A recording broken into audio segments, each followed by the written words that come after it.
Muy buenas noches, estamos totalmente en vivo, en Perspectivas, mitad de semana. Belén, ¿cómo estás? Hola Enrique, ¿cómo te va? Muy buenas noches también a usted que ya nos acompaña. Hijo, la verdad lo tengo que decir, lo siento, aquí derritiéndonos un poquito del calor. Hoy hizo especialmente calor en Guadalajara, no sé si tú lo sentiste, pero bueno, parte del cambio climático, como le llaman. El cambio climático diario. Y mucha información, Enrique, también, información además que se ha centrado en temas realmente polémicos, ya lo hemos comentado también en otros espacios, hemos hablado incluso con algunas personas muy involucradas en el tema y nos referimos a la ciclovía de Marcelino García Barragán. Sí, hay que recordar, Belén, que el próximo domingo estamos llamados todos a participar en la primera consulta que va a haber sobre un tema de políticas públicas, que es precisamente sobre la ciclopista, la ciclovía de Marcelino García Barragán, un proyecto que ya está empezado, casi terminado, diría yo, Belén. El asunto es que se quedó al 80-85%, porque debido a estos diferendos entre vecinos y autoridades, pues creo que con mal tino, pero el actual secretario de Infraestructura y Obra Pública, Netzahualcóyotl Ornelas, decidió suspender mientras empezaba todo este debate. Valdría la pena, Belén, hacer una cronología de lo que ha significado este tema para recordarle a nuestro auditorio por qué va a haber una consulta el próximo domingo. Primero, a través de una petición del PRI en el Congreso del Estado, se puso a votación si se exigía o no una consulta precisamente para este tema, para el tema de la ciclovía. En ese momento se rechazó la propuesta que encabezó la diputada Claudia Delgadillo, y tras ese rechazo, por supuesto que movidos por la propia diputada y por algunos miembros del Partido Revolucionario Institucional, se buscaron las firmas necesarias para poder llamar una consulta no vinculante, es decir, que el carácter de la consulta no significa que lo que se decida lo tiene que hacer necesariamente el gobierno, pero que significa, Belén, un mensaje de lo que cierta parte de la ciudadanía, los que participen, piensan sobre la ciclovía. Ha habido muchos debates sobre si procedía o no la consulta de entrada.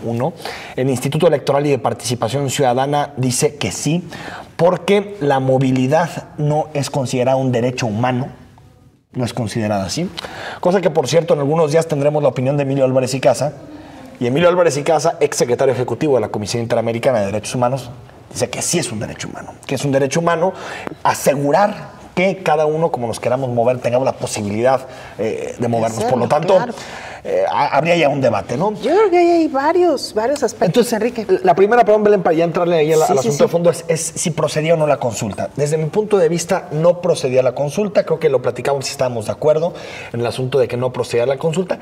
Y segundo, de alguna forma, la organización ha dejado algunas dudas. Y ha dejado algunas dudas porque los tiempos que marcaba la ley se fueron comprimiendo para que quedara precisamente el próximo domingo, cosa que sucede en el contexto de las vacaciones de los centros universitarios, en particular del CUSEI y también de la Escuela Politécnica, y de algunos espacios importantes en donde que utilizan todos los días la bicicleta para desplazarse. Entonces creo que ha sido una consulta rodeada de polémica, ¿no? De total polémica.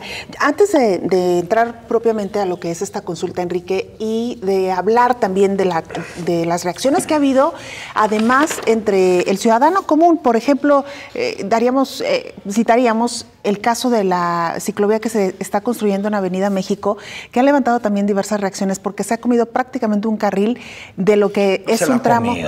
Bueno, eso se usaba para estacionarse. Eso se usaba para estacionarse. Ha ocupado un carril que sí, como bien dices, malamente se utilizaba para estacionarse. Pero hay muchos vecinos, claro, y yo vivo a 3 cuadras, claro, y la gente está enojada. Sí. Hay vecinos pero hay otros que también la apoyan. Por Entonces, supuesto, es parte de la polémica. Pero hablando del tema de los derechos humanos, regresando a este tema, si es un derecho o no el derecho a la movilidad, a mí me parece, Enrique, que sí. Y pondría nada más un ejemplo. ¿Qué pasa, por ejemplo, con las rampas que se han colocado para las personas con alguna discapacidad? Estamos ayudando a que su movilidad sea mucho más eficiente, y ese es un derecho. Es que de acuerdo al IEPC, si mañana un vecino junta las firmas necesarias para remover todas las rampas para discapacitados de una colonia, tiene todo el derecho a hacerlo. Imagínate. Eso es lo que yo decía. Imagínate la lógica, ¿no? Porque la ciclovía, Belén, de pronto parece, ¿cómo lo puedo decir? Parece que no es infraestructura indispensable. Entonces parece que está bien consultar sobre la ciclovía. Pero yo le preguntaba al consejero presidente, a Guillermo Alcaraz, ¿qué pasa si mañana un vecino decide que le estorba un parque en su colonia y que en vez de parque quiere que sea un estacionamiento. Porque no encuentra estacionamiento cerca de su casa y como no encuentra estacionamiento cerca de su casa, pues dice, yo me quiero estacionar en donde está el parque. Y los vecinos votan que sí, que se haga un estacionamiento.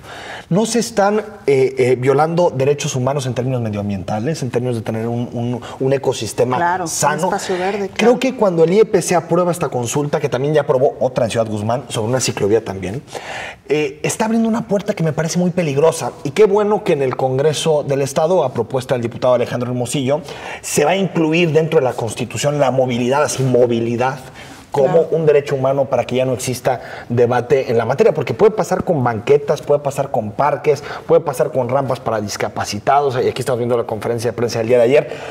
Es decir, Belén, tiene que quedar muy claro qué se puede consultar y qué no se puede consultar, eso uno. Y dos, ¿qué va a pasar con el resultado? Van a salir alguna cantidad de personas a votar. Creo que va a haber más votación de la que pensamos porque ha estado muy publicitada la consulta. ¿Qué va a pasar con el resultado? El gobernador del estado mandó 5 tweets diciendo, digan lo que digan, yo mi política de apoyar las ciclovías no va a cambiar. Enrique Alfaro, que es Guadalajara la que está construyendo la Avenida México, por ejemplo, tampoco va a cambiar. No sé, Belén, si esto nos va a llevar a una cierta frustración. O sea, porque sale mucha gente a votar. Imagínate que sale que no permanezca la ciclovía. No habrá mucha gente que se pregunte, entonces, ¿para qué? ¿Para qué me pides que salga a votar? ¿Para qué me pides que gaste una buena parte de mi domingo en llegar a la urna, dar mi voto, si al final no vas a tomar en cuenta lo que opino? Y aparte, se gastan 1.8 millones de pesos en la consulta para que sea nada más un mensaje que tiene valor, que tiene todo, pero falta al IEPC y a todos los actores involucrados les falta mucho para afinar este tipo de mecanismos. Oye, como lo decían hoy algunas columnas o algunos espacios en medios impresos, ¿no? Al final pareciera más bien que el Instituto Electoral y de Participación Ciudadana está tratando de justificar su trabajo, su existencia, ¿no? en un año no electoral, a propósito de este debate de si se debe o no ajustar el presupuesto, no solamente a los partidos políticos, sino a los órganos electorales en años no electorales. Pero bueno, al final de cuentas me parece, Enrique, también que es entrar en una dinámica donde los ciudadanos ya tenemos que empezar a convivir con estos diferentes espacios, y claro que hay enojo y molestia por parte de algunos automovilistas, pero también creo y tengo la convicción de que hay muchos otros que una vez que estas ciclovías estén funcionando adecuadamente, que tengan la infraestructura, ¿no? Sobre todo porque habrá muchos que se animen, y aunque algunos piensen lo contrario, a dejar el vehículo y tomar la bicicleta. Si tienes estos espacios seguros y tienes estas rutas ya totalmente tejidas, es mucho más sencillo que te animes a usar la bicicleta. A mí la verdad, ¿no? la de Avenida México, ahorita todavía no es tan funcional porque como hay partes que están en obra, tapan más de un carril. Hay espacios donde tapan 2 carriles, entonces se hace un embotellamiento tremendo. Pero me parece Terranova y Avenida México, exacto, por ejemplo. Pero me parece, Belén, una ciclovía bonita, con sus arbolitos que dividen, lo hace más humano. Había mucha gente que decía, sobre todo me llegaban mensajes en radio, mejor que hubieran utilizado el camellón como ciclovía. Me parece, sí, pero imagínate el camellón, que es quitarle espacio al peatón, claro. ya no solo al pensar que, o un automovilista piensa que es más importante quitarle o mantener el espacio para el auto que el espacio para que él camine. Y me parece que el auto nos ha comido el sentido común, porque cuando estamos manejando pensamos que ese pequeño espacio chiquito que se llama ciclovía, que es la 10ª parte de lo que significa la circulación total, es la que genera tráfico, cuando no es cierto. Lo que genera tráfico es una ciudad hipermotorizada, una ciudad que en términos de su relación habitantes por auto es la más alta de México, por encima de la Ciudad de México, y vamos a tener en algún momento que empezar a dejar, ya no te digo para hacer los grandes viajes, en auto los vamos a tener que hacer, es una ciudad grande, pero los cortos, tal vez de 5 viajes que tenemos al día, 3 se pueden hacer en bicicleta o caminando, claro. Que son muy cortitos, ir al súper para comprar alguna cosita y ya. Claro.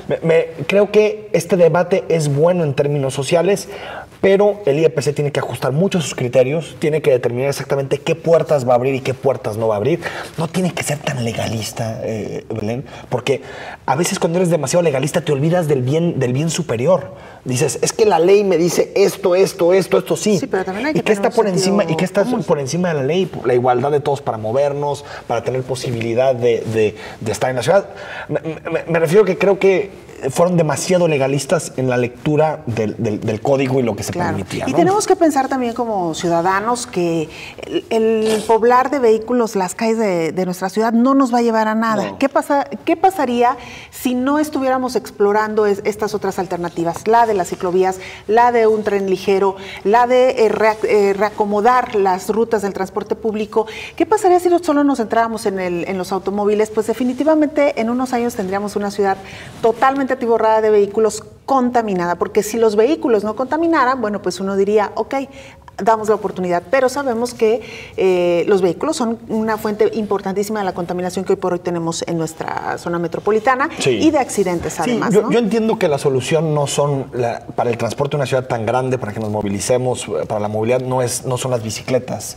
Eso siempre va a ser un porcentaje relativamente pequeño. Creo que la respuesta es el transporte público en general. Pero y que se está haciendo, bien o mal, como dirían en mi pueblo, chueco derecho, se está haciendo, ¿no? Y hay que decir que en la ley de movilidad que se aprobó en 2013, una ley muy importante, de las primeras que propuso el actual gobernador Aristóteles Sandoval, venía un orden de prioridades en la forma en que se va a ejecutar la obra pública.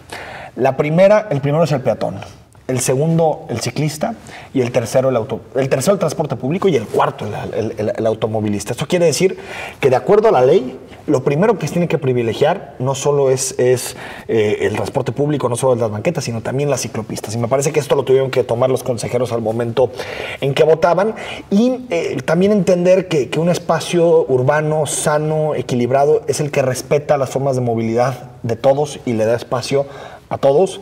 Y que todos tenemos derecho incluso a transitar en las vías más importantes y las arterias más importantes de nuestra ciudad, porque mucha gente me dice, ¿por qué no hacen las ciclopistas en vías secundarias, ciclovías en vías secundarias?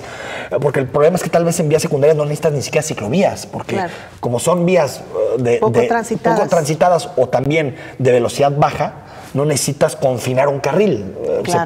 Tiene la prioridad la bicicleta y va a la bicicleta sin ningún problema. En el caso de las grandes avenidas es donde tienes que reservar un espacio porque se vuelve realmente muy complejo enfrentar ese caudal de autos que te avientan uno, el otro. Es construir una ciudad más justa, una ciudad que respete mejor los modelos de transporte, y veremos qué sucede el domingo, cuánta gente acude a votar, y que ojalá los partidos políticos tengan responsabilidad, porque es de pronto muy tentador movilizar gente para ganar una agenda, y el bienestar urbano de nuestra metrópoli de Guadalajara está por encima de los objetivos electorales de estos partidos políticos. Darnos la oportunidad como ciudadanos, Enrique, y tomar en cuenta que hay ciudades que pueden ser un ejemplo de modelo exitoso el uso de la bicicleta, y que a final de cuentas, que si hubiera un modelo probado donde dijeran las bicicletas causan daño yo quiero que alguno se dé una vuelta, por ejemplo, por Ámsterdam. Claro. No, ahí te tienes que cuidar de las bicicletas, porque todos son bicicletas. No encuentras estacionamiento, pero para tu bicicleta. Para tu bicicleta. Entonces, yo creo que es un debate positivo. Ojalá los consejeros, más allá de enquistarse y de decir tenemos la razón, todo, escuchen también lo que dice Emilio Álvarez y Casa, porque algo sabe de derechos humanos, ¿no? Que por cierto estará el próximo viernes, ¿no? De la próxima semana, ¿no? Estará con nosotros. Vamos al corte, Belén. Al regresar platicamos otra vez sobre el tema de la semana, Zapotillo. Sí. Regresamos.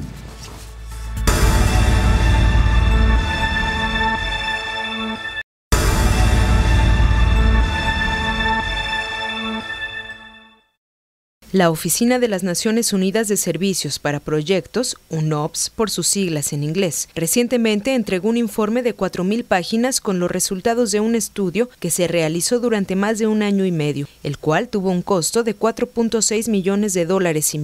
El estudio fue referente al balance hídrico de la cuenca Río Verde, donde se da prioridad a la construcción de la presa El Zapotillo y el trasvase de agua al estado de León, sobre la protección de las localidades Temacapulín, Acacico y Palmarejo. Dicho informe ha sido juzgado de carente por la omisión de datos, así como errores metodológicos, los cuales se podrían confundir con tecnicismos, además de ser vista como sustento para el gobierno. Y es que en el estudio se reafirma lo que la Comisión Nacional del Agua ya había señalado: no hay alternativa para evitar la inundación de los 3 poblados. Además, dicha acción ha sido duramente criticada por el propio alcalde de Guadalajara, quien pide al gobernador que dé prioridad al bienestar de los pobladores sobre los intereses económicos que podría representar la construcción de la presa.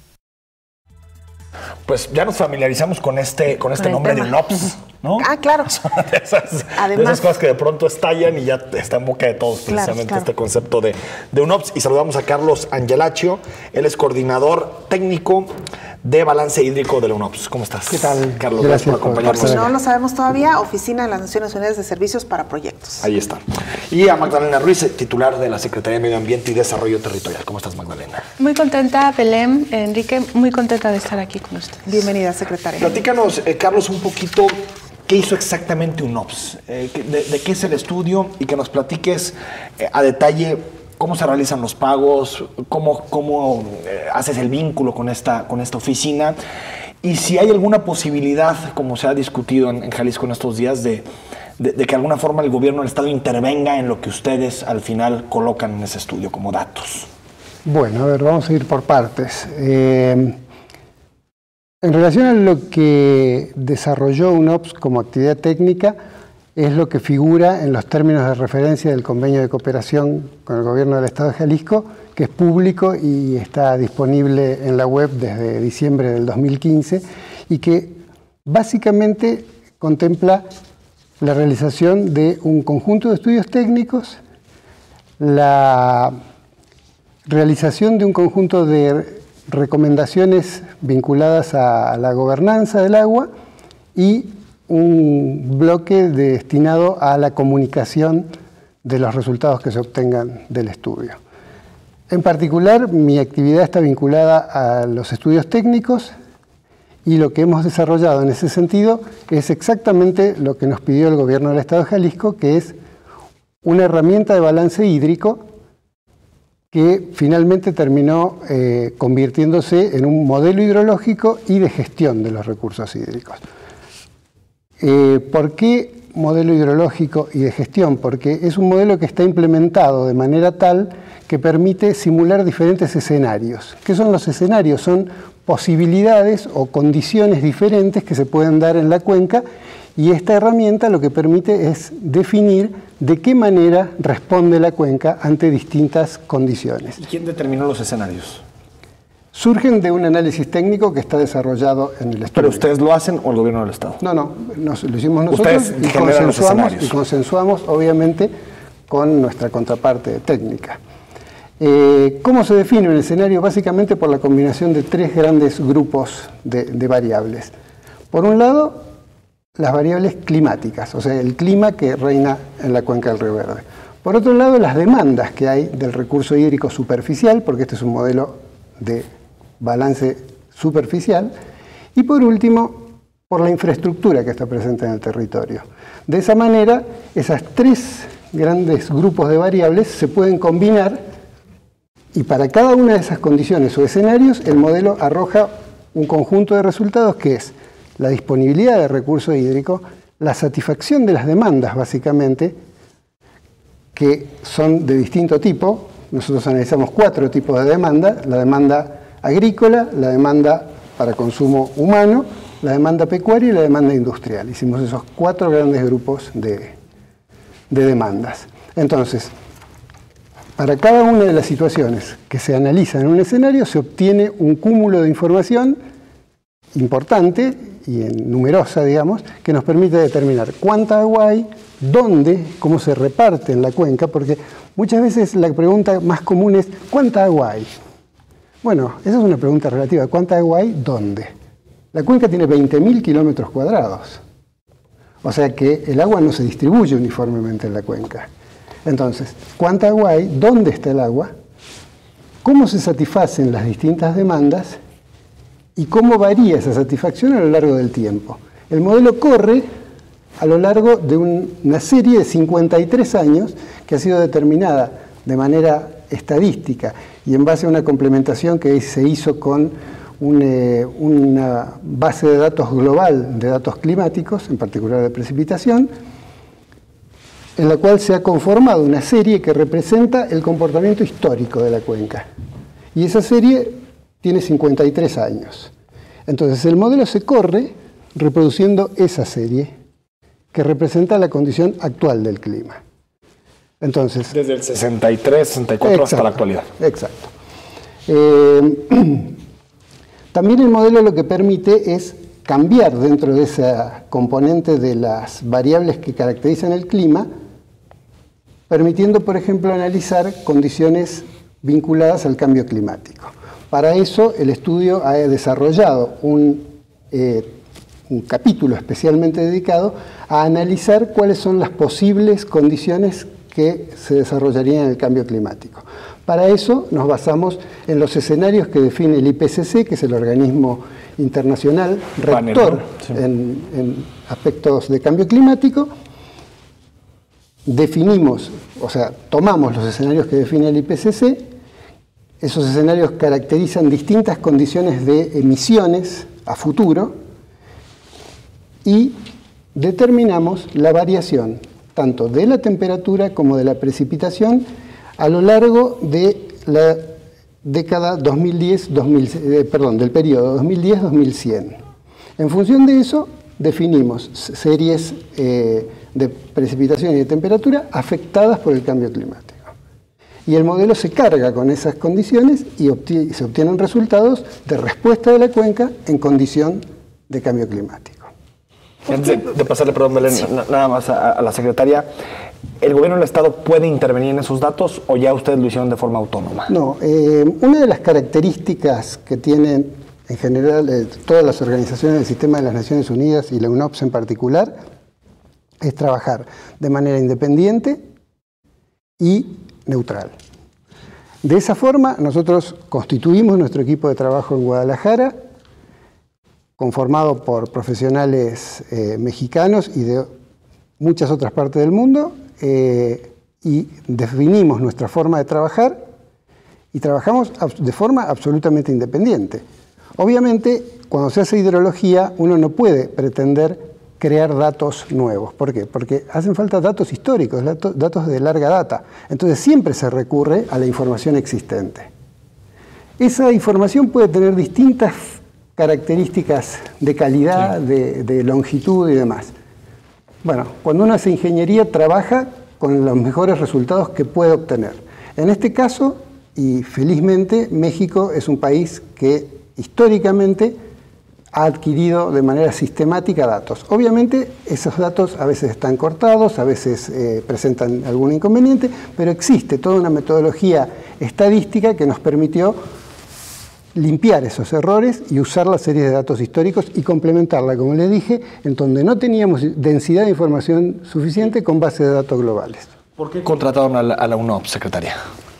La razón de lo que nosotros al final recurrimos al sistema de Naciones Unidas fue precisamente porque nosotros teníamos al inicio de la administración un conflicto muy visible, si bien de índoles regionales, nosotros teníamos implicaciones directas con un estado vecino, pero una cuenca que está interconectada con otros estados, un conflicto que había escalado, yo diría, a caracteres, a visiones internacionales. Ya había varias visitas de Naciones Unidas nuevamente y de observadores en el tema del agua a nivel internacional, hijos ausentes metidos apoyando a ese conflicto.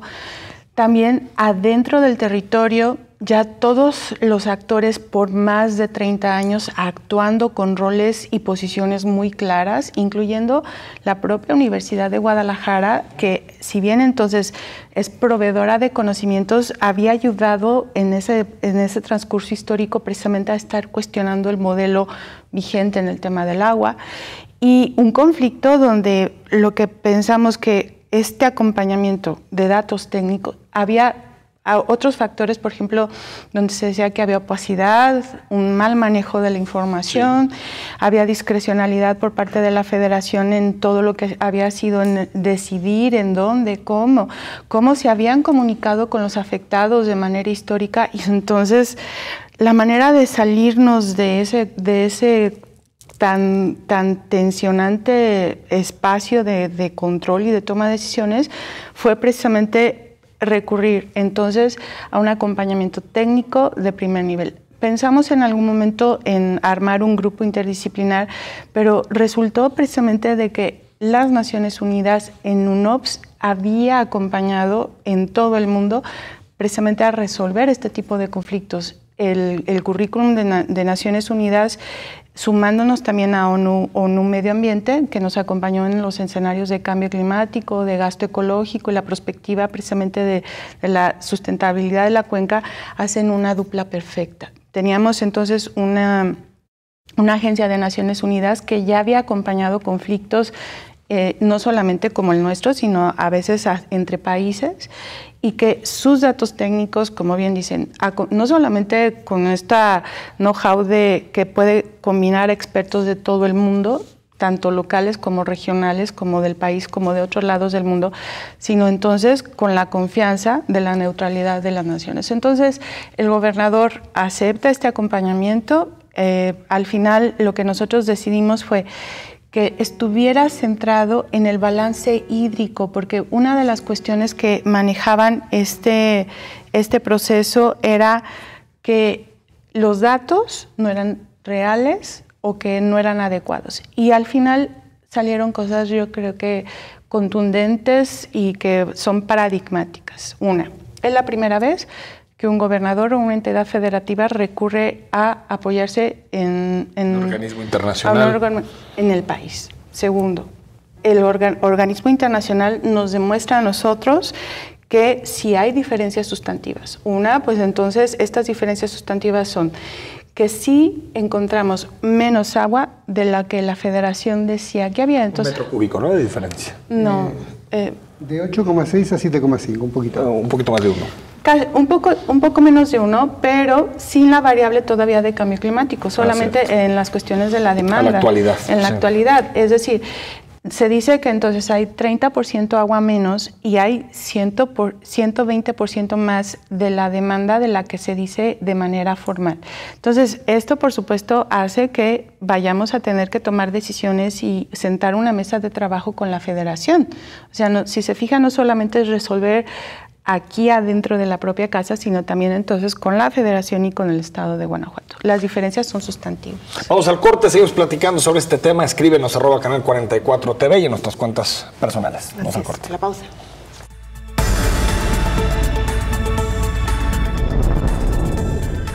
México es muy pobre y hay que ver por esa gente.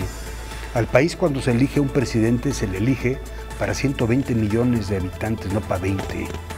Y México tiene 60 millones de pobres. Entonces, al hablar de los pobres, no es hablar de quitarle a los que tienen, sino es multiplicar la riqueza. Supongo que algún punto negativo salió en esos estudios.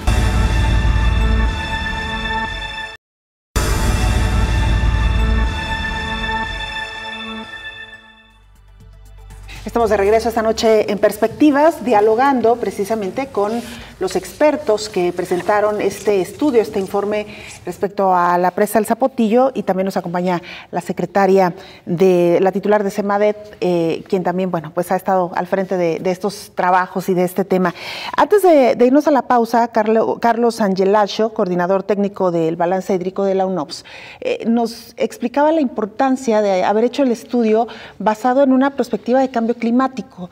Me llama la atención este dato porque es justo, Enrique, lo que nos decían algunos opositores e incluso algunos investigadores, quienes difieren totalmente. Ellos señalan que precisamente por el cambio climático lo que nos está marcando es que en un futuro esta cuenca o esta zona no tendrá agua suficiente para abastecer, ya no digamos a la zona metropolitana y a los Altos de Jalisco, sino a León. ¿Por qué se dan estas diferencias de concepciones, de opiniones? ¿Se usan modelos distintos, fórmulas distintas? No, bueno, yo desconozco en base a qué información esta gente que hace estos comentarios los hace. Evidentemente asumo que deben tener estudios o consideraciones o modelos que los apoyan. De todas maneras, nosotros lo que hemos hecho es generar una herramienta que está a disposición para poder analizar cualquiera de las condiciones que establece el IPCC en relación al cambio climático. O sea que más allá de tratar de calificar o de comparar el estudio que nosotros hemos hecho con estudios antecedentes o con nuevos estudios que se hayan realizado, que como digo, no tengo a la mano y no conozco, hoy en día, con el modelo hidrológico y de gestión, el Estado de Jalisco cuenta con una herramienta que le permite analizar condiciones específicas definidas cuantitativamente en relación al cambio climático. Aquí a mí me gustaría precisamente este parámetro en el tema de cambio climático. Yo creo que más bien sí es una llamada de atención precisamente, y lo que nos da a nosotros las Naciones Unidas es un semáforo entre amarillo y rojo, precisamente para que esta cuenca, en donde está la producción proteica más importante regional y a nivel incluso de lo nacional, donde está arraigado una buena parte de la identidad de nosotros como jaliscienses, pero también donde está la posibilidad de aprender a qué debemos de buscar la sustentabilidad de esa cuenca competitivamente, económicamente, poblacionalmente, pero sobre todo ecológicamente. Lo que nos evidenció es que sí es cierto, nosotros, y yo sí lo puedo decir, no solamente los altos de Jalisco tenemos vulnerabilidad frente al cambio climático. Buena parte del estado, toda la costa del estado de Jalisco, los altos norte y sur. En los altos sur y norte y el norte del estado se encuentran vulnerables. Toda la zona metropolitana de Guadalajara estamos vulnerables frente al cambio climático y lo estamos viviendo. Pero entonces lo que debemos de hacer es que condicionemos de ahora en adelante toda la política pública de desarrollo, de economías, de energía, frente a esto y la sustentabilidad, cómo se va a manejar a largo plazo. Lo que nos evidencia a nosotros las Naciones Unidas es que debemos de conocer todavía más nuestra cuenca. Ya supimos que hay menos agua de la que se decía que hay, y entonces vamos a tener que recondicionar todas las infraestructuras que están ahorita y que vienen al futuro.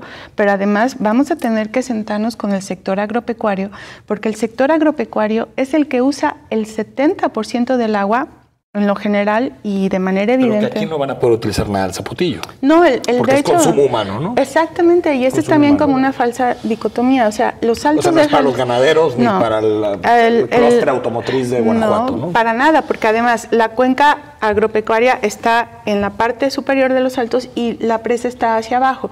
Digamos que la presa recolecta la parte de lo superficial, pero todos los altos, la gran mayoría, dependen del agua subterránea. Allí tenemos que conocerla mejor y vamos a tener como un reto como Estado y con los estados que dependemos de toda la cuenca, de ver cómo vamos a mantener esa agua subterránea para que entonces sigamos produciendo como estamos produciendo. Secretaria Carlos, una de las críticas es que no se exploraron alternativas previas a la presa. Es decir, reducción de consumo, combatir las fugas. Pero es otra vez, o sea, nosotros tenemos una presa allí. Eso se debió de haber hecho antes, sí me doy a entender, o sea, sí. Lo que nosotros, al igual que el conflicto con los pobladores, con Guanajuato, con la Federación, lo estamos resolviendo con la presa, a punto de terminarse. La presa está suspendida a 80 metros. Suspendida a 80 metros y ya nada más para coronar la 105, sí me doy a entender, o sea, esta discusión tampoco excluye de que esas alternativas a la fecha entonces se implementen. A lo que va es que si la presa llega a 105 no excluye que entonces también ahorremos y eficientemos y reduzcamos el agua en la zona metropolitana, eficientemos el sector agropecuario y busquemos cómo vamos a el tema del agua usarlo a nivel de alternativas. Pero, perdón, yo creo que hay una cosa muy importante en relación a un comentario como el que acabas de mencionar. Evidentemente, y yo entiendo que así sea, nuestro trabajo es un trabajo voluminoso, son más de 4.000 páginas. Solo el resumen ejecutivo de nuestro trabajo tiene más de 150 páginas. Entonces, es lógico que no se pueda opinar de un día para el otro. El problema es que lamentablemente se opina de un día para el otro y en relación a que nosotros no consideramos alternativas de mejora, implica que no han leído el informe. Hay un capítulo completo del informe dedicado a exponer medidas de mejora para lograr la sustentabilidad del uso del recurso hídrico.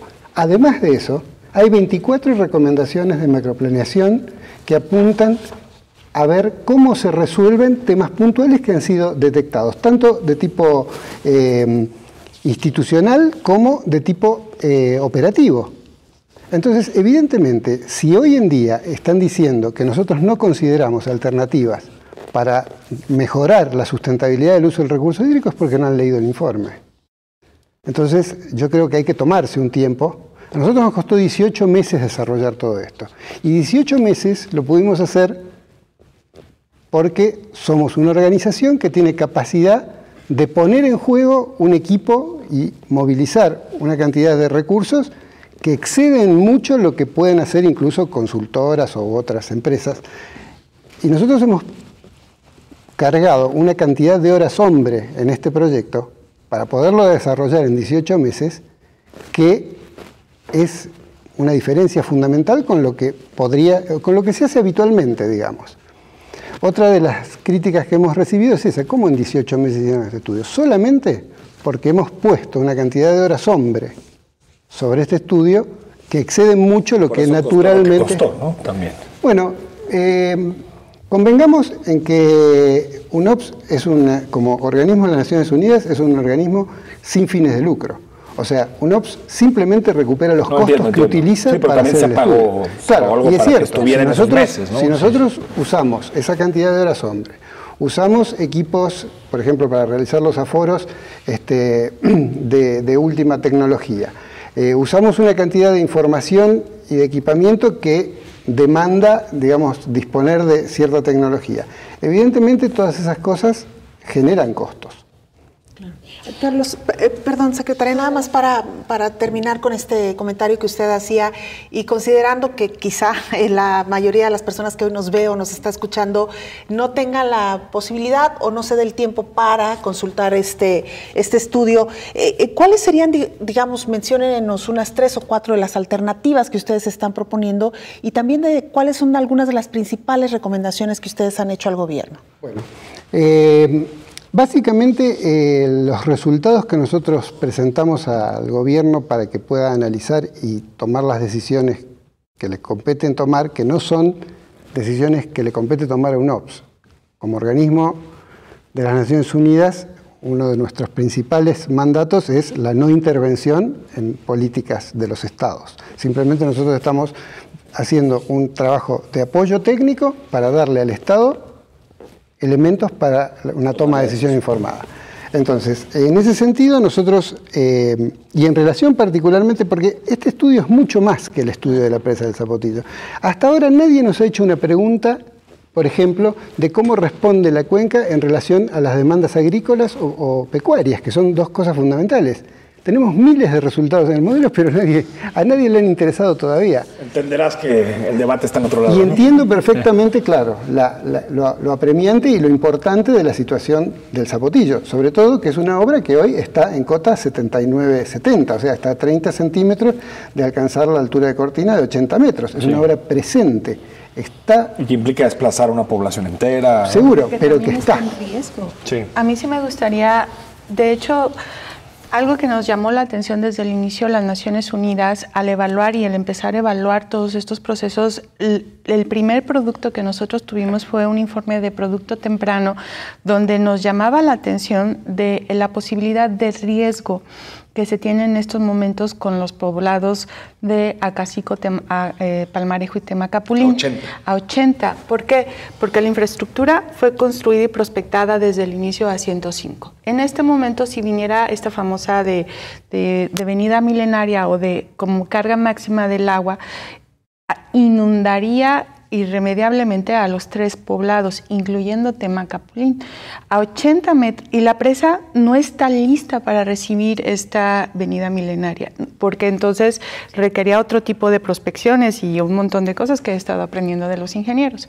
Pero en este momento, además, si la presa, y nosotros lo vimos como tal, si la presa fuera acondicionada a 80, requeriría una inversión estratosférica para que entonces aquello que fue prospectado a 105 ya fuera funcional 80, y 80 más unos diques que también eran necesarios, que también ese esfuerzo solamente lo tienen los países del primer mundo. Pero lo de 80 metros ya lo había dicho secretaria con agua en su momento. Así es, pero... O sea, que 80 metros todavía corría riesgo las poblaciones. Es que siguen corriendo riesgo, y esa es la parte que también tendríamos que decir. O sea, la federación, entre pocas claridades, siempre ha corrido el riesgo. La población sobre todo de Temacapulín, porque es la más poblada, ¿no?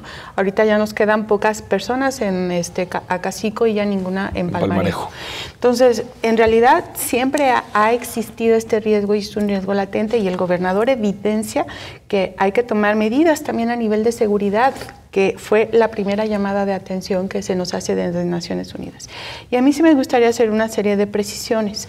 Con respecto al tema del costo, nosotros estábamos explorando precisamente armar un equipo internacional, pero con el sello de Naciones Unidas, digamos que están en el tema de lo del mercado. Voy a poner un ejemplo. Nosotros nos acercamos con el Instituto Mexicano del Petróleo precisamente para prospectar y saber a detalle el tipo de contaminantes que nosotros tenemos solamente en Poncitlán y Zacán, para entonces saber con un estudio nanométrico, atómico y otros, con un laboratorio de primer nivel, está en un costo, y no te quiero exagerar, más o menos en lo que le pagamos a Naciones Unidas por 18 meses. Con el Instituto Mexicano del Petróleo. Con el Instituto Mexicano del Petróleo. O sea, para que entonces veamos como los costos de lo que ya implica traer primer nivel, laboratorios de primer nivel, una lógica de equipos interdisciplinares de primer nivel. Entonces, tampoco como que sea el costo como sí un argumento, pero eso está así. Por último... Déjame ir al corte, secretaria. Regresamos, te cedo el uso de la voz, seguimos platicando, nos quedan algunos minutos en Perspectivas.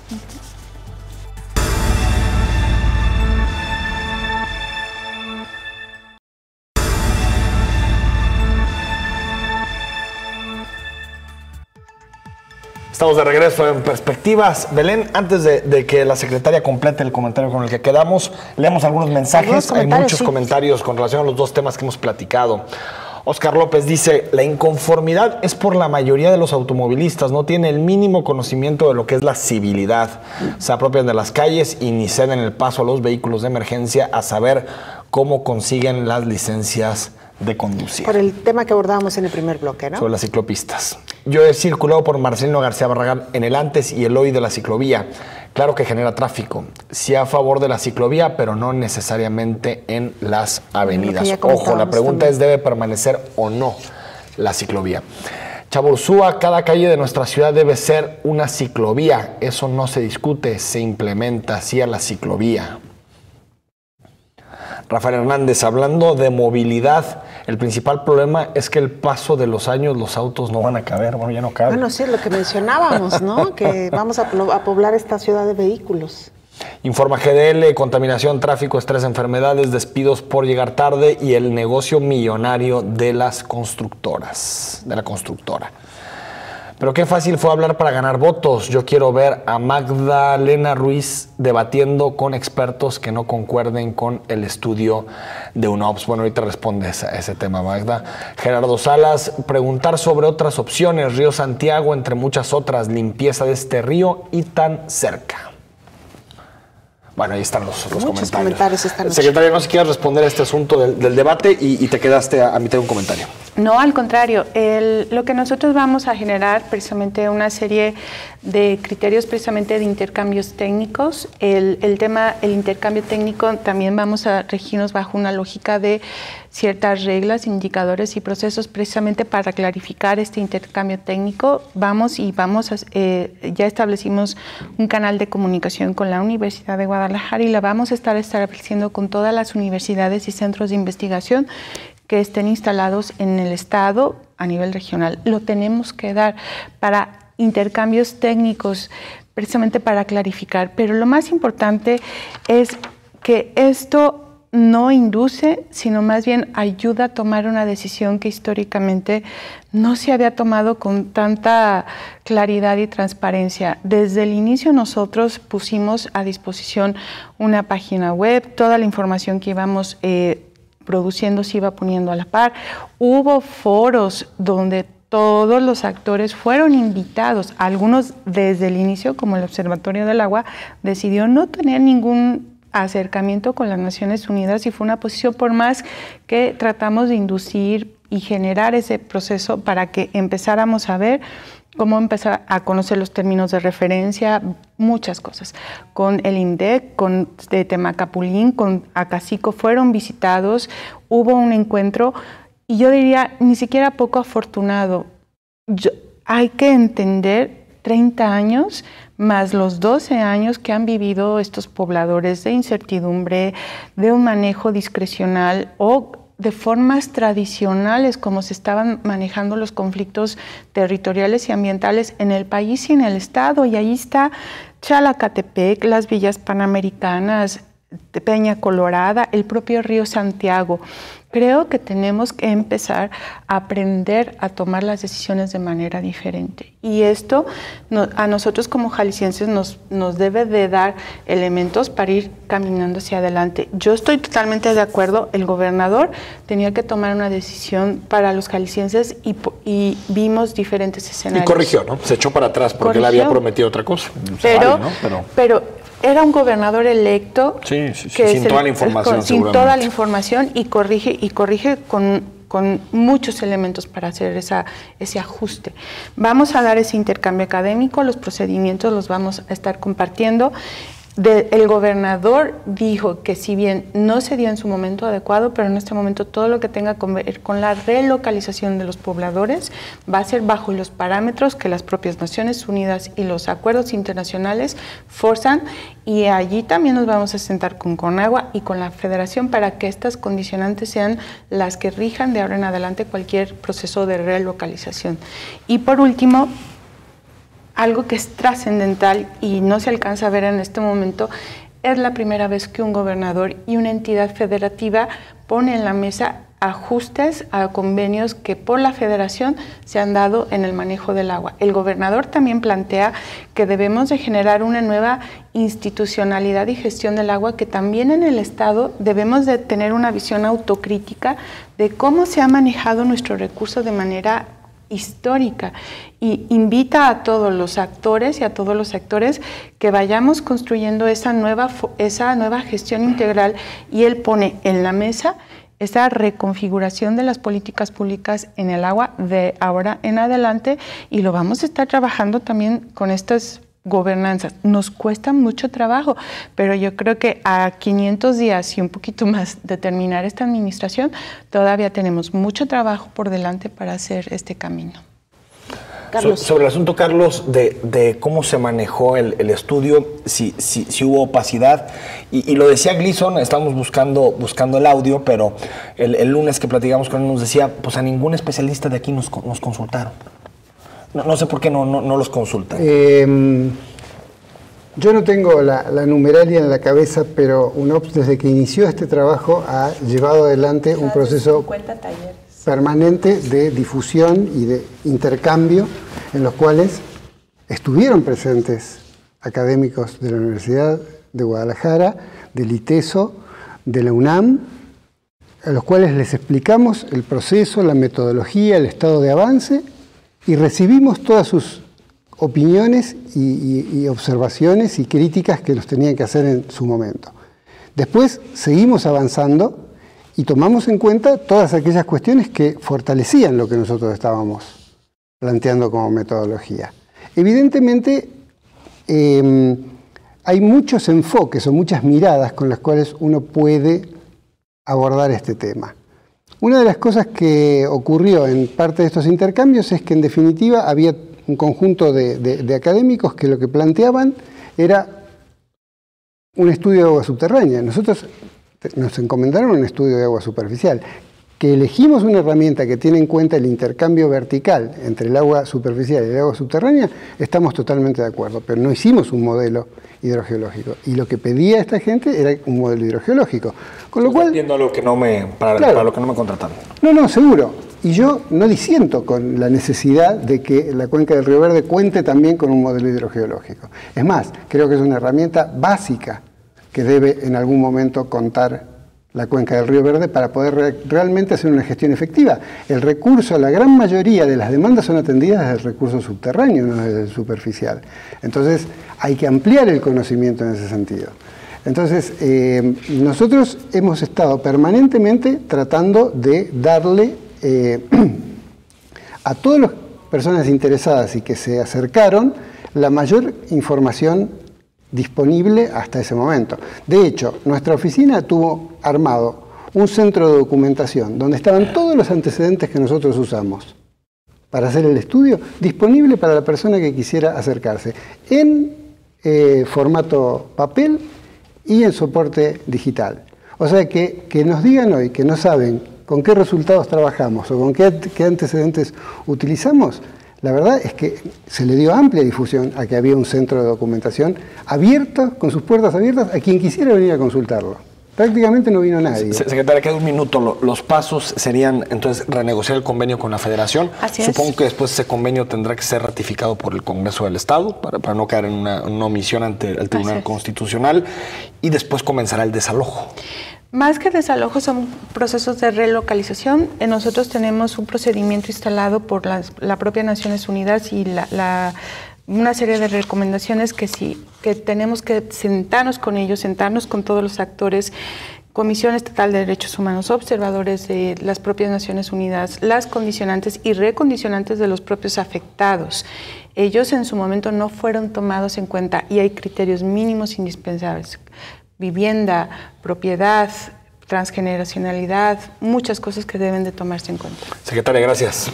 Carlos, gracias por habernos acompañado. Pues ahí están todas las voces del tema del zapotillo. Así es, el lunes ya tuvimos aquí a quienes han, técnicamente, hay que decirlo también, ¿no? Hecho una crítica a este proyecto, y hoy quienes han planteado pues la posibilidad de llevarlo a cabo. El viernes, Alfonso Romo, coordinador del proyecto de Nación de Andrés Manuel López Obrador, en un diálogo muy interesante. Los invitamos, 9 de la noche, viernes, Hasta el viernes. Canal 44.